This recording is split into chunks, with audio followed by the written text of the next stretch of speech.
So how you gonna learn English? कोई tuition लेना होगा या फिर you need to join any online course. It's not that difficult to do this. What all you need to do is to observe. Yes, you will just observe and you will learn the entire English. Let me tell you how. I'm not kidding, by the way. Namaskar everyone, this is me Soumya Shekhawat and I welcome you all on this amazing platform Skilltopia English in every direction. So आज के इस video के अंदर मैं आपके साथ एक ऐसी चीज़ शेयर करने वाली हूँ जिससे आप सिर्फ ऑब्जर्व करके इंग्लिश सीख सकते हैं. And I am not kidding, I will do this and कुछ सेंस ऑफ ह्यूमर या फिर कंटेक्स्ट टाइप का है जिससे आप ये काम कर सकते हैं.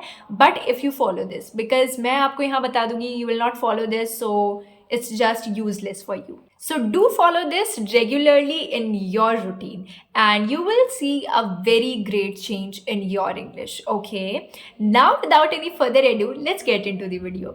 So जो first ever चीज़ मैं आप लोगों के साथ शेयर करने वाली हूँ is TED Talks. देखो, सबसे पहले ये चीज़ होती है दैट टेड टॉक्स जो हैं वो मैं इसलिए आपको प्रेफर कर रही हूँ because here in this video I am not telling you to take any online class, I am telling you to observe. और टेड टॉक में आपको ऑब्जर्व करने के लिए काफ़ी सारी चीज़ें मिलेंगी.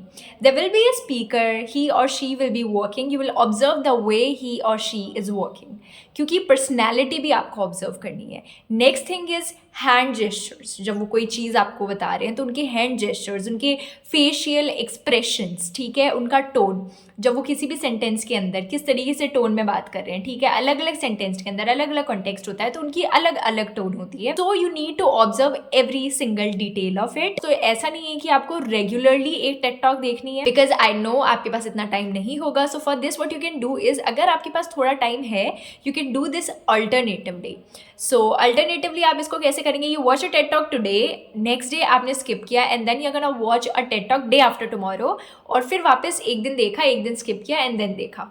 बट इफ़ यू थिंक कि आपके पास इतना टाइम नहीं है, so you can watch a TED talk every week. ठीक है, लाइक संडे आपने एक फिक्स कर लिया कि you are gonna watch a TED talk on Sunday.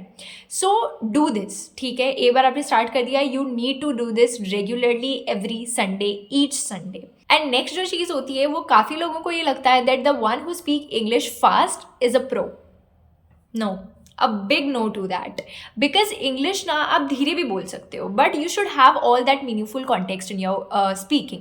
If you are speaking slow or fast, that doesn't matter, but you're speaking fluently and you're speaking all those meaningful words when you are delivering any message to the other person. तो ये चीज़ important होती है, ना कि ये important होता है कि फास्ट बोल रहे हो या स्लो बोल रहे हो. That is just a misconception जो कि लोगों को है, बट वो दूर करना चाहिए because it's not like that कि आप फास्ट इंग्लिश बोल रहे हो so you are a pro and you know everything. It's never like that. If you are speaking even slow but you have that meaningful words in your message, you are a pro and you are fluent in English. So ये चीज़ आपको एकदम से गायब कर देनी है अपने दिमाग से. नेक्स्ट थिंग इज़ आप बुक्स रीड कर सकते हैं. इसके अंदर ऐसा नहीं है कि आप कोई क्लास ले रहे हैं, all what you are doing is आप बुक एक रीड कर रहे हैं. That depends on you. आप फिक्शनल बुक रीड कर रहे हो और नॉन फिक्शनल और even comic book if that interest you, because it's not like कि आपको हर एक चीज़ को बोरिंग बनाना है कि नहीं मुझे तो कॉमिक बुक नहीं पढ़नी है, मुझे ये वाली बुक पढ़नी है just because it's a motivational book, but you don't have any interest in it. तो तब आप ये नहीं सीखोगे. If you have interest in motivational books you can go for that, but if not you can even go for comic books. Fictional non fictional ये सारे आप पे डिपेंड करती हैं चीज़ें. तो आप जब बुक पढ़ोगे तो इससे आपकी वोकैबुलरी जो है वो काफ़ी ज़्यादा इम्प्रूव होगी. नेक्स्ट थिंग इज़ आप कोई क्लास नहीं ले रहे हो ना इसके अंदर भी, you are just observing, you are reading and you are consuming. So ये चीज़ें जो है ना छोटी छोटी, if you associate and integrate all these things in your daily routine, तो ये आपकी पर्सनैलिटी को बहुत अच्छा कर देंगी, आपकी कॉन्फिडेंस को बूस्ट करेंगी एंड अल्टीमेटली आपकी इंग्लिश बहुत हद तक अच्छी हो जाएगी. जस्ट बिकॉज आप सिर्फ इंग्लिश सीख नहीं रहे हो, आप उसको कंज्यूम कर रहे हो खुद के अंदर. तो वो पर्टिकुलरली आपके अंदर से आ रही है. ठीक है, ऐसा नहीं है कि आपने 2 सेंटेंसेस बस देखे, उसको याद कर लिया और बोल दिया, नहीं.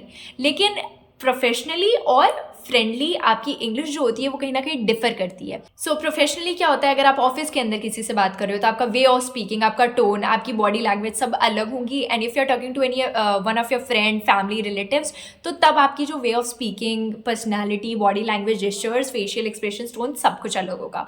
सो उन चीज़ों का आप लोगों को ध्यान रखना है.